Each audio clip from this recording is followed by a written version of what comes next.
Jadi Ana dulu sempat kerja di salah satu perusahaan di Jakarta.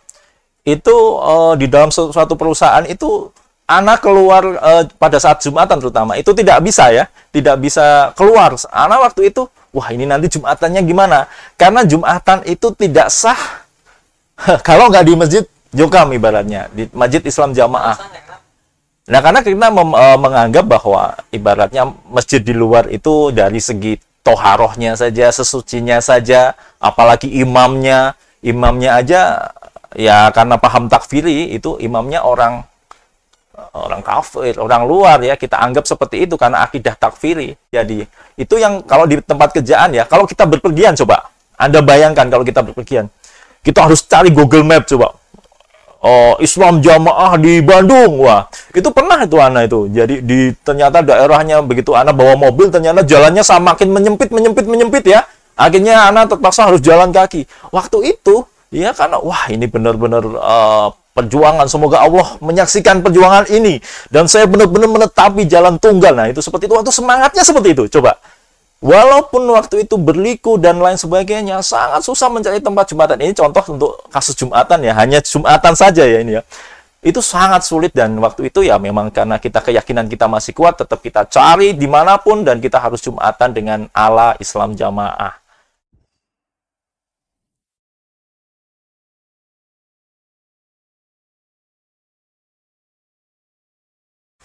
Assalamualaikum warahmatullahi wabarakatuh. Alhamdulillah hamdan katsiran thayyiban mubarakan fi kama yuhibbu rabbuna wa yardha. Asyhadu alla ilaha illallah wa asyhadu anna Muhammadan abdu wa rasuluh. Amma ba'du. Para penyimak channel ini yang semoga dirahmati Allah Subhanahu wa taala, akramanallahu wa iyyakum. Syukur kepada Allah dengan afdholi syukri. Alhamdulillahirabbil alamin. Kita masih bisa berkumpul dan ini tim dari channel bisa menyambangi kami di kediaman di ujung sebelah tenggara Pulau Jawa, yaitu di Cilacap, berbatasan dengan Pulau Nusa Kambangan. Naam, syukron atas kehadiran tim, dan selanjutnya saya sedikit perkenalan diri. Ana nama Fiska Sanjaya. Dahulunya memang berasal dari daerah Solo, yaitu tepatnya di Karanganyar, Surakarta. Kemudian untuk mencari maisah, Ana merantau bekerja di Cilacap. Kemudian memang dari awalnya, dari lahir, qadarullah, kalau disuruh memilih, Ana nggak memilih seperti ini. Jadi qadarullah, Ana dari lahir sudah berasal dari keluarga yang 100% Islam Jamaah. Bapak Ibu Ana sudah Islam Jamaah, kemudian keluarga besar Ana semua Islam Jamaah. Kemudian Ana juga bukan berasal dari kalangan mubalek maupun penuntut ilmu. Ana hanya berasal dari sempat dulu pengurus saja, pengurus biasa. Kemudian keilmuan yang Ana dalami adalah ilmu-ilmu formal di sekolah. Dan memang beberapa kesempatan Ana juga ikut dalam asrama-asrama Al-Quran maupun hadis. Nah, keinginan Ana waktu itu memang ingin mendalami, karena taunya dulu Islam Jamaah ini adalah agama yang hak, agama yang benar. Ana juga bersemangat sekali saat itu ikut dalam pengajian asrama-asrama, biar seperti mubalek ilmunya, katanya seperti itu, biar levelnya seperti mubalek.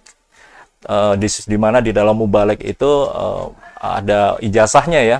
Tapi kalau kita lihat ternyata di ijazah mubalek itu yang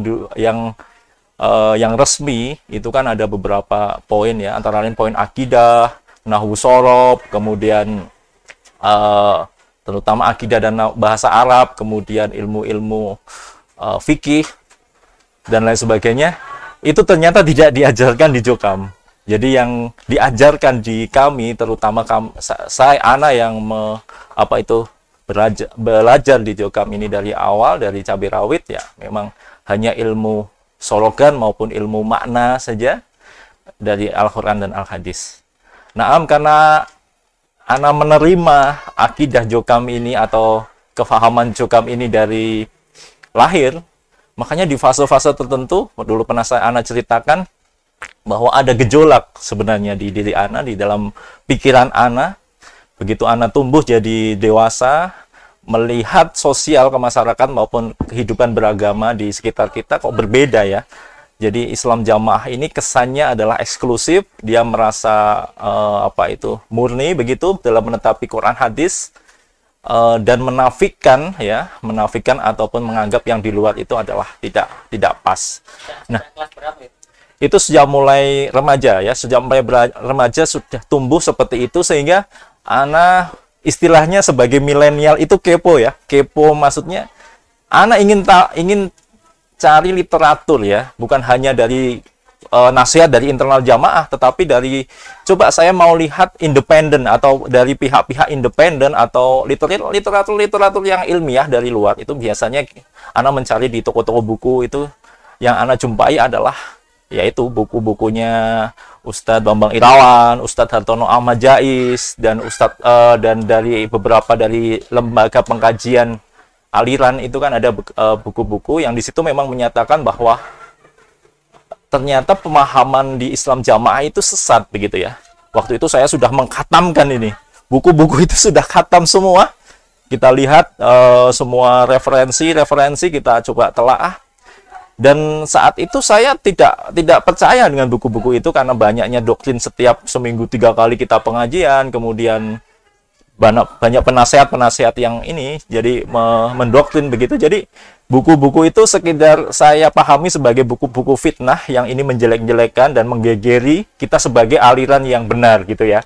Padahal kalau kita lihat di situ adalah ada bukti-bukti konkret, ini kejadian tahun berapa, posisi di desa mana, siapa pelakunya, dan ada otentik ya, bukti-bukti otentik.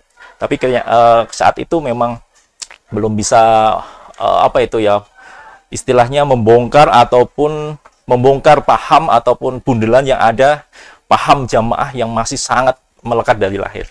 Itu kira-kira. Ya, itu mulai SMP kelas 3, SMA, kemudian kuliah, itu buku-buku ustadz-ustadz yang tadi saya sebutkan itu Ana sudah menghatamkan, kemudian video-video yang terutama Ustadz Bambang Irawan yang bikin video itu sampai sekarang masih Ana simpan. Jadi kadang itu kalau galau, apa ya sih benar nih, apa itu agama yang saya tetapi sebagai agama warisan dari bapak ibu ya. Saya lahir sudah seperti ini, diarahkan ke cabai rawit, kemudian guru-gurunya dari mubalik-mubalikut seperti itu. Jadi tanpa ada pilihan, seakan-akan dari kecil sudah dididik seperti itu. Nah, walaupun di dalam jamaah, Islam jamaah itu kan dilarang ya untuk kita membaca maupun kita mengakses informasi, terutama membaca literatur dari luar.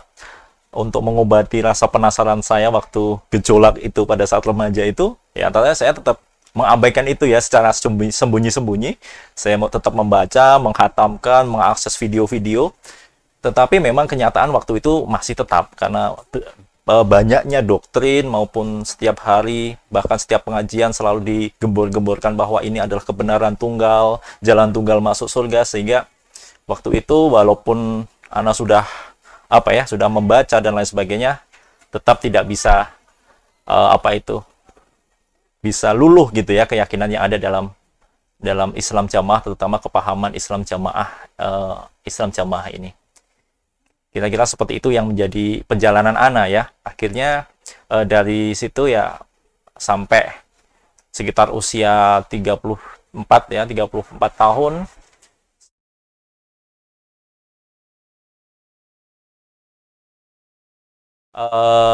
Awal Ana hijrah itu sebenarnya karena Ana juga bukan dari peneliti hadis ya, maksudnya dalam arti peneliti hadis dalam arti seperti teman-teman yang lain, biasanya beliau mengkaji hadis besar, menemukan kejanggalan, karena Ana bukan dari kalangan ulama. Jadi karena diawali dari Ana sudah membaca ya banyak literatur tentang Islam jamaah ini, sehingga pada saat terjadi maklumat satu, yaitu di mana ustadz-ustadz kita itu dinonaktifkan.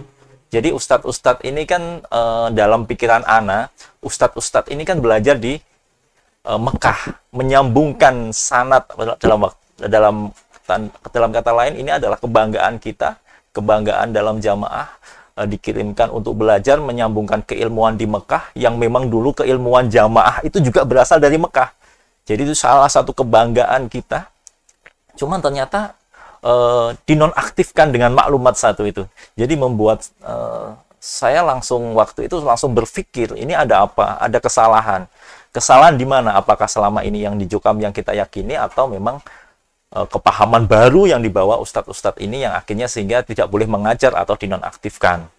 Nah, itu adalah salah satu yang menginisiasi saya untuk berpikir, dan akhirnya Ana saat itu sempat karena ini urusan agama, urusan akhirat, urusan ya surga neraka, akhirnya Ana tabayun dari berbagai pihak. Mulai dari maklumat satu itu, akhirnya Ana memberanikan diri mencari akses untuk langsung dialog, menanyakan hal ini pada Ustadz. Salah satunya waktu itu Ana menghubungi Ustadz Khalil Bustami, ya, Syekh Khalil Bustami, dengan Ana dapat info nomor telepon beliau, langsung Ana hubungi, dan Ana tanya itu hampir 1 jam lebih di pucuk telepon itu dengan beliau. Ana tanyakan semua, kok bisa seperti ini, kok terjadi, bagaimana kepahaman kita selama ini yang ada di Islam Jamaah, Ustadz, bagaimana? Ternyata jawaban beliau cukup meyakinkan saya, sangat meyakinkan, karena kalau kita berbicara dengan akal sehat, dengan logika, keilmuan yang selama ini kita yakini itu adalah berasal dari Mekah, dan Ustadz kita belajar juga dari Mekah, tentunya harusnya sama, ya. Makanya dari pemahaman atau jawaban-jawaban dari Ustadz yang cukup meyakinkan Ana, bahwa terutama ya penyimpangan akidah, kemudian makna jamaah yang harusnya seperti yang disampaikan oleh guru-gurunya Syekh Haji Nur Hasan seperti ini, akhirnya kita pahami dari sisi yang berbeda, dan apa itu penyimpangan-penyimpangan lainnya itu membuat saya setelah diskusi dan menyampaikan berbagai pertanyaan yang banyak, saya akhirnya terpuaskan, dan saya akhirnya mantap berhijrah dari Islam Jamaah.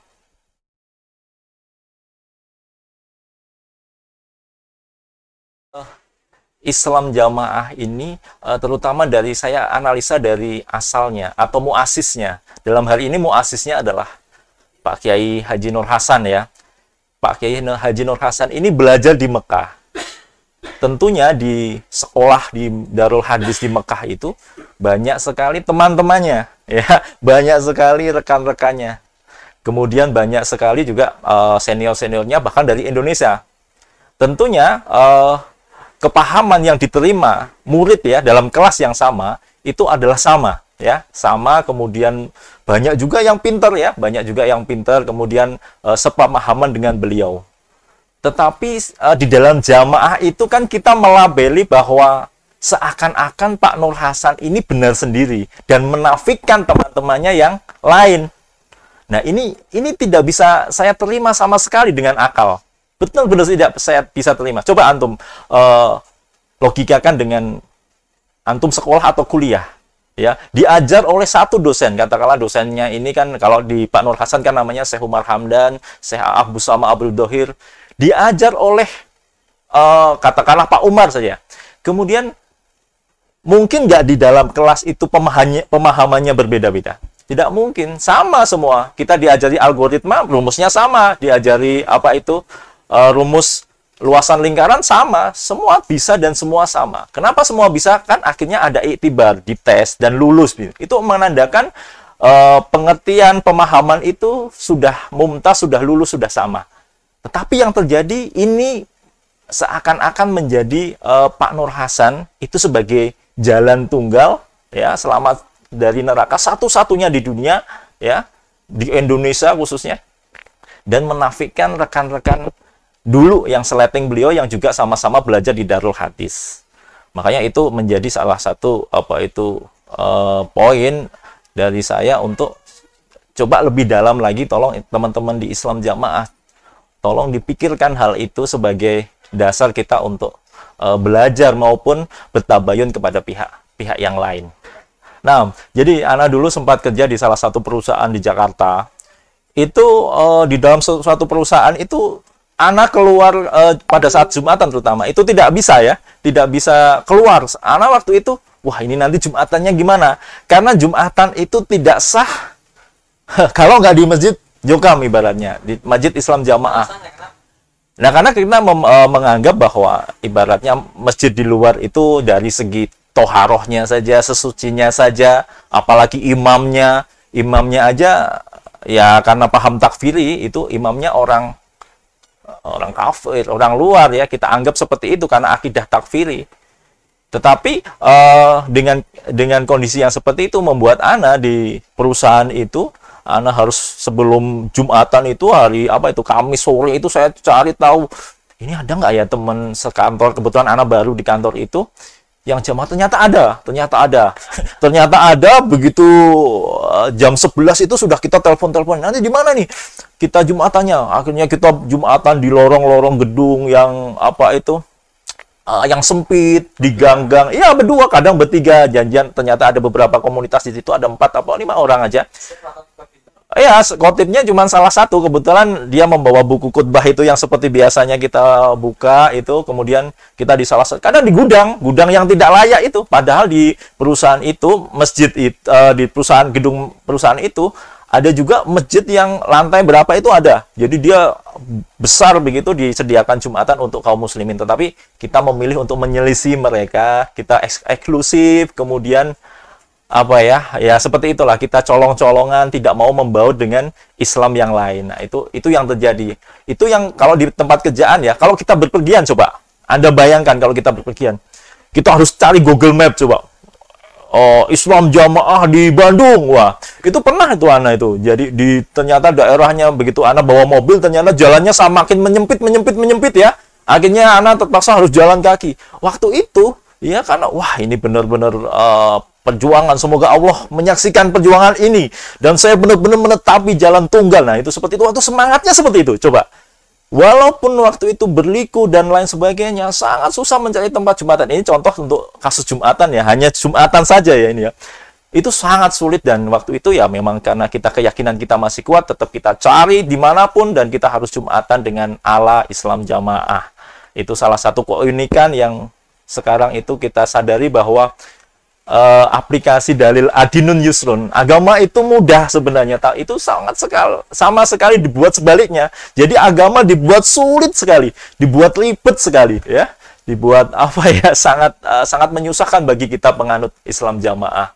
Dari segi yang lain juga kita belajar maupun kita berinteraksi dengan masyarakat, ada yang mengajak sholat, kita bingung caranya untuk menolaknya.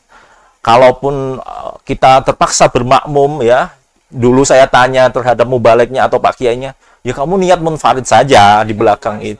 Ya dengan luar Islam Jamaah. Padahal sekarang sudah diterangkan itu saya dari ustadz-ustadz kita itu, as-sholatun mafrudoh wajibun ala kulli muslim baron kana au fajiron ya.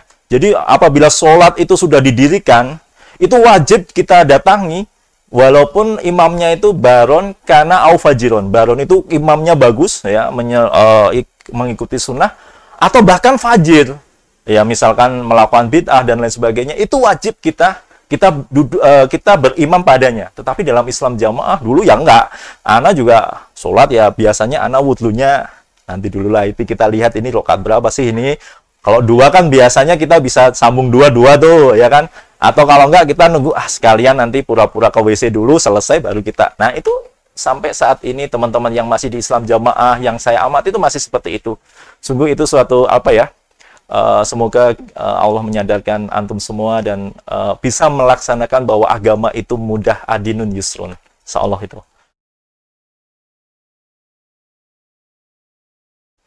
Keluar dari Islam Jamaah ini benar-benar apa ya? Ana merasa memperoleh hidayah taufik yang luar biasa. Jadi petunjuk maupun Ana bisa sadar ya, menerima pemahaman ya. Jadi pemahaman yang sekarang saya terima akhirnya bisa keluar, itu sangat plong begitu ya. Jadi ibaratnya kita itu dulu seperti, benar istilah-istilah sekarang itu penasihat itu, kita itu seperti katak di dalam tempurung ya.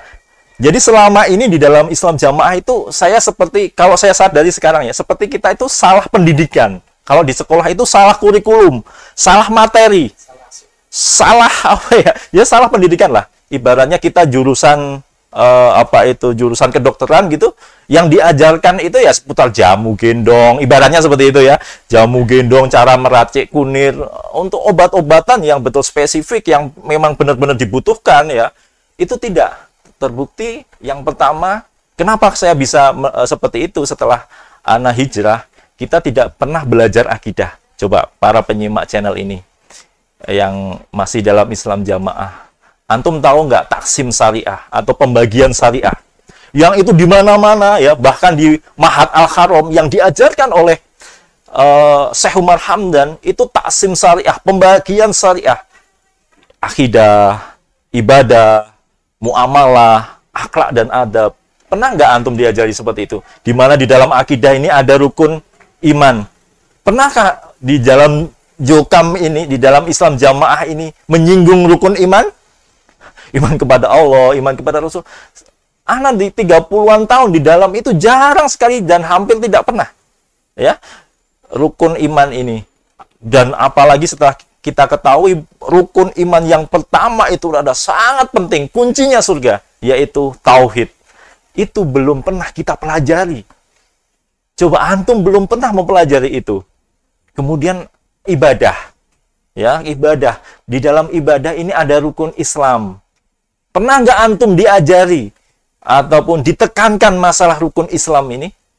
Jarang sekali, karena kita menganggap setelah kita sudah belajar Al-Quran dan Kutubus Sittah, ilmu-ilmu seperti ini nih sepertinya sudah diliputi begitu ya, sudah include gitu. Padahal tidak ada penekanan sama sekali. Ya, di mana akidah itu sebagai usul, ibadah itu sebagai furu, yang di situ boleh ada ikhtilaf, boleh ada perselisihan. Makanya di dalam Islam Jamaah ini tidak menerima perselisihan. Coba cara antum sholat, ya, Islam Jamaah dari Sabang sampai Merauke itu sama, ya, membuat aturan sendiri, sholat seragam begitu. Padahal di dalam sholat ini adalah masuk dalam ranah ibadah, ranah furu, ya, yaitu ada perbedaan-perbedaan dan lain sebagainya. Itu boleh. Dan selama ini kita juga menganggap yang berbeda dengan kita itu kafir dan lain sebagainya.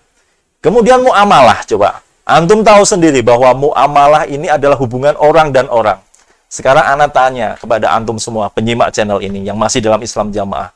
Kira-kira yang namanya jamaah, hubungan antara imam dan ro'yah, itu hubungan manusia dengan manusia atau manusia dengan Allah? Ana tanya sekarang. Coba dibuka akalnya. Ro'yah itu dan imam itu manusia dan manusia. Makanya dia masuk dalam ranah muamalah saja.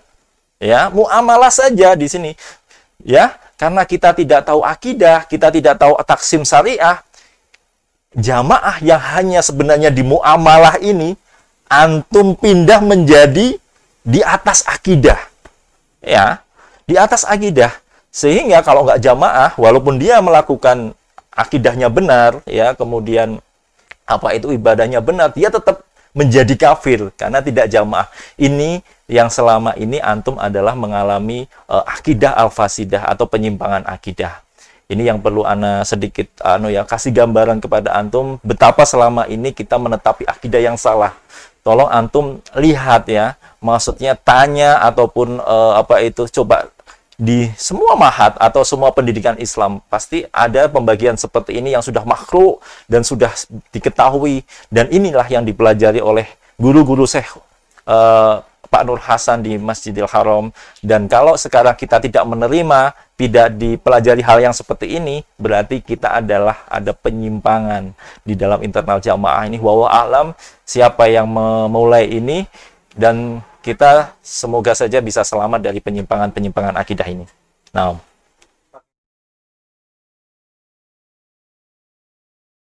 ini juga salah satu yang kita sedikit lucu juga ya.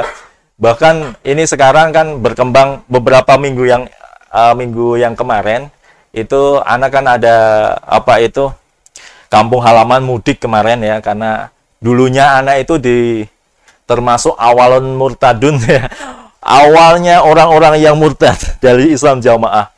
Ya, kebetulan keluarga besar Ana di Solo atau di Karanganyar itu masih dalam Islam Jamaah semua. Qadarullah, Ana belum bisa dan Allah belum memberikan hidayah taufik kepada keluarga Ana. Semoga Allah segera memberikan hidayah kepada mereka semua. Di lingkungan Ana yang di Solo itu diisukan bahwa si Sanjaya itu, orang yang murtad itu, sebenarnya mau tobat itu, tetapi malu dianya. Dia mau tobat ke Bapak Imam, mau kembali ke jamaah. Coba Anda garis bawahi perkataan Ana. Tobat ke Bapak Imam. Dia tobat ke Bapak Imam. Jadi kalau di dalam Al-Quran itu, tubu ilallah taubatan nasuhat. Tobatlah kepada Allah dengan sebenar-benarnya atau sesungguh-sungguhnya tobat. Tetapi ini kalau biasa kita dengar, ini seakan-akan tobat kepada Bapak Imam. Jadi seperti itu isunya, diisukan seperti itu. Ana malu untuk tobat, sebenarnya getun untuk meninggalkan Islam Jamaah. Wal iyadzubillah, sebenarnya tidak ada pikiran sama sekali seperti itu. Jadi menanggapi tobat ini, ya yang kita tadil adalah tobat itu adalah tobat kepada Allah. Dan ini adalah salah satu praktek sirku ta'ah. Jadi dia menempatkan, bahkan ini kalau bahasanya adalah tobat kepada Bapak Imam, ya, tobat kepada Bapak Imam, seakan-akan itu Bapak Imam itu melebihi Allah, ya, menempatkan diri di dalam, terutama di kepahaman Islam Jamaah ini, di atas Allah Rasul, ya. Ini adalah salah satu praktek sirku ta'ah yang sangat besar ancamannya. Nah, bagaimana yang Anda terima dari lingkungan saudara tua? Nah, jadi begitu Ana hijrah, khususnya di Cilacap, awal-awalnya memang langsung dikucilkan, ya, karena Ana menyatakan keluar. Waktu itu ada sidang. Ana disidang oleh pengurus, waktu itu disidang oleh wakil imam daerah langsung, kemudian ada 2 mubalek daerah, kemudian 1 imam kelompok Ana. Disidang dalam rangka waktu itu kebetulan setelah maklumat 1, Ana sudah tidak ngaji. Yang ngaji itu jolong-jolongan, ngaji cuma tek doang, ngaji di Islam Jamaah itu. Kemudian ya sudah kendor lah, IR sudah nggak infak persenan, itu Ana sudah tidak membayar lagi. Nah, kemudian kebetulan waktu itu Ana ada foto dari salah satu foto dengan Syekh Abdullah Mas'ud, ya. Waktu itu di Jakarta beliau kajian, kemudian Ana foto sama beliau. Mungkin Ana lupa kenapa foto itu bisa tersebar begitu, ya. Waktu itu Ana pengurus tabayun kepada Ana, apakah ini betul foto antum dan lain sebagainya. Jadi intinya Ana terindikasi orang-orang, termasuk dalam orang-orang yang berubah pemahaman. Jadi dari tim daerah waktu itu baru 1 yang terindikasi, baru Ana awalul murtadun tadi, baru 1 langsung disidang, ya. Waktu itu disidang dan waktu itu Ana sudah siap, karena seperti takdil itu sudah Ana pelajari semua, dan ya sedikit pengertian tentang akidah. Makanya Ana sudah siap dan bisa, walaupun mereka itu kelasnya seperti wakil imam daerah maupun kemudian mubalek daerah, ya, itu kita bisa, alhamdulillah kita bisa menyampaikan takdil kepada mereka, sehingga Ana tetap mantap berhijrah. Dan banyak sekali statement yang nggak logis pada sidang itu. Misalnya kewajiban sambung begitu, ya. Jadi kata penyidang itu yang bikin Ana juga tertawa juga. Sambung itu wajib dari dulu, dari zaman Rasul itu, ya. Kemudian Ana bertanya, kok bisa wajib? Kok apakah ada satu-satunya sahabat itu harus ketemu langsung? Ana waktu itu membantahnya dengan contohnya adalah sahabat Uwais Al-Qarni waktu itu. Uwais Al-Qarni itu tidak pernah sambung sama sekali kepada Rasul, ya. Tidak pernah ketemu dan tidak pernah satu majelis sama Rasul waktu itu, tetapi dia beriman, mengakui Rasul sebagai agama Islam dan Rasul sebagai pemimpin pada saat itu, sebagai Amirul Mukminin di negeri yang lain. Kemudian dia sama sekali tidak pernah sambung istilahnya. Uwais Al-Qarni masuk neraka? Tidak, Uwais Al-Qarni adalah salah satu, beliau bukan sahabat, tetapi Allah sudah menuliskannya sebagai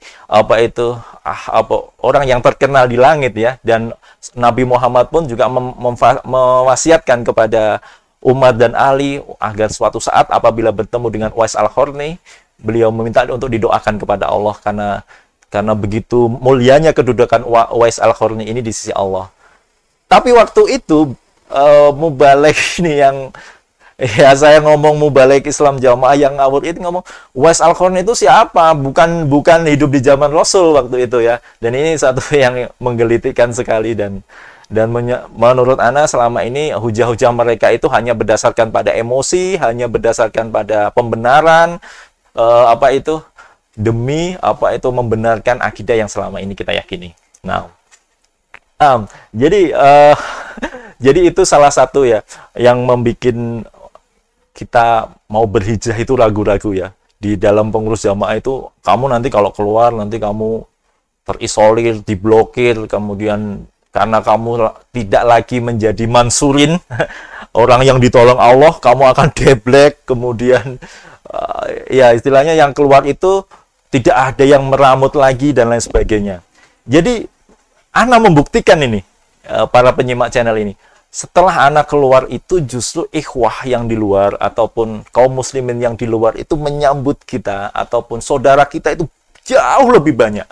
Ya, selama ini kalau kita menganggap di jamaah itu rukun, kompak ya, bekerja sama yang baik begitu ya. Tidak hanya di dalam jamaah saja, Ana sudah mengalami di luar itu bahkan banyak yang lebih solid, bahkan yang lebih kompak ya, menyatu kepada semua kaum muslimin ya.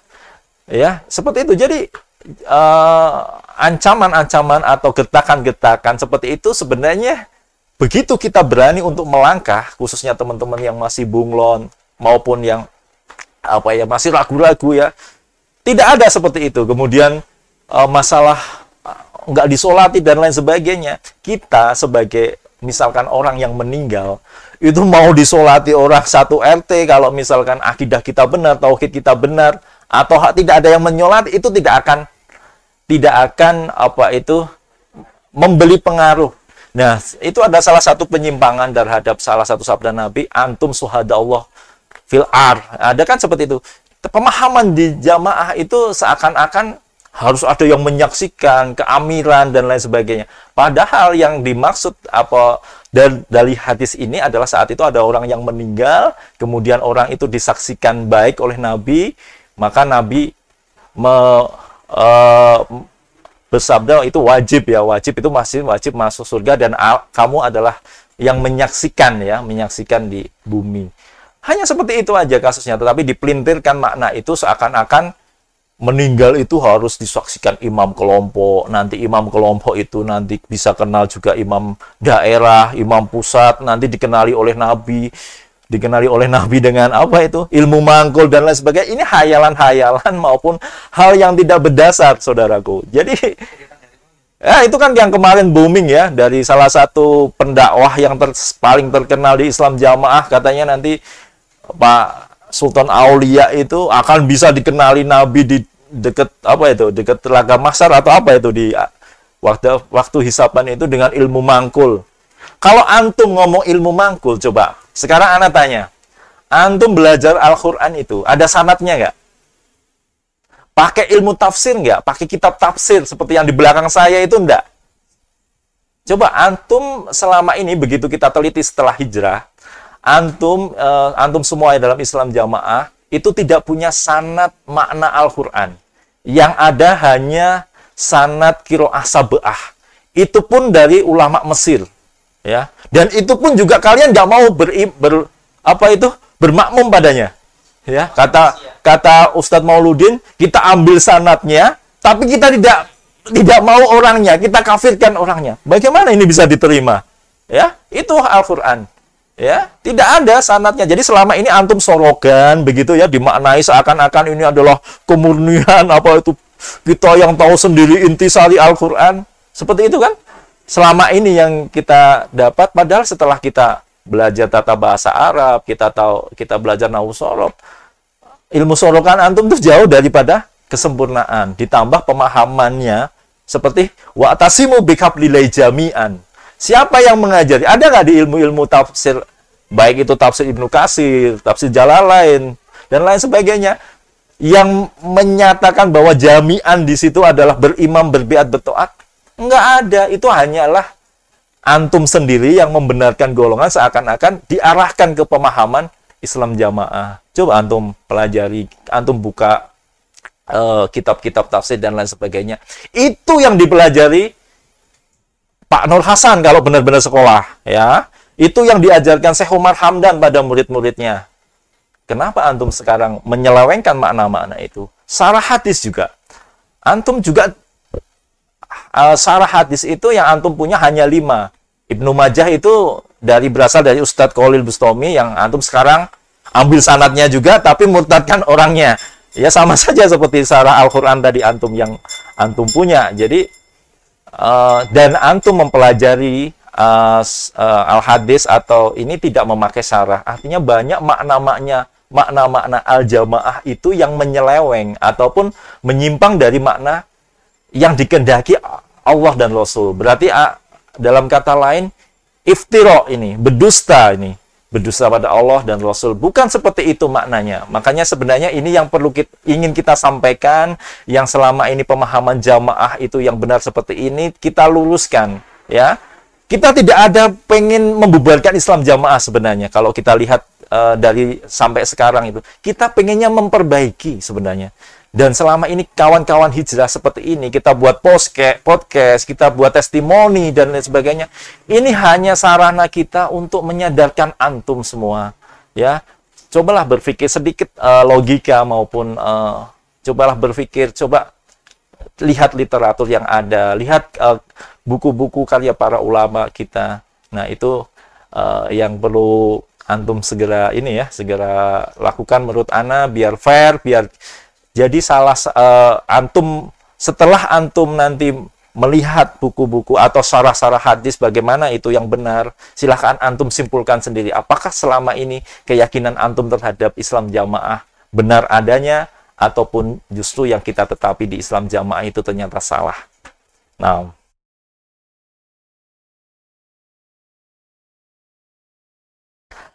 Jadi ini kesempatan ini saya gunakan untuk tawasi. Wa tawassaw bil haqqi wa tawassaw bis sabr. Berwasiat kepada kebenaran dan kesabaran. Baik saudaraku yang masih dalam Islam jamaah dan masih bunglon dan lain sebagainya, setiap kita sholat minimal kita 17 kali mengucapkan hal ini.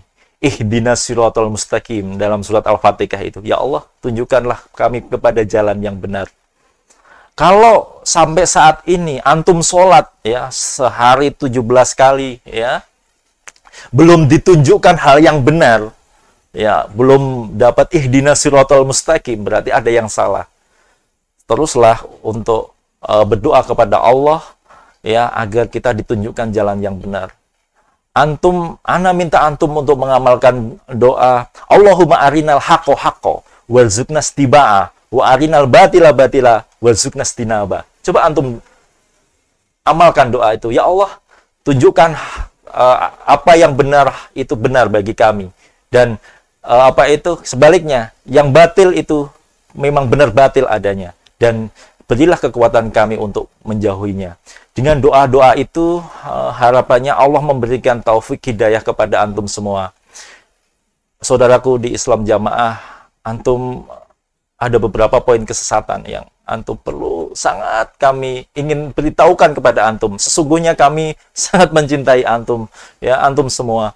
Jadi yang pertama, yang sangat bahaya adalah akidah takfiri yang selama ini terbukti antum suka mengkafirkan orang di luar Islam jamaah. Padahal dalilnya ayyuma rajulun yaquluna li akhihi ya kafir qad ba'a alaihim akadahuma.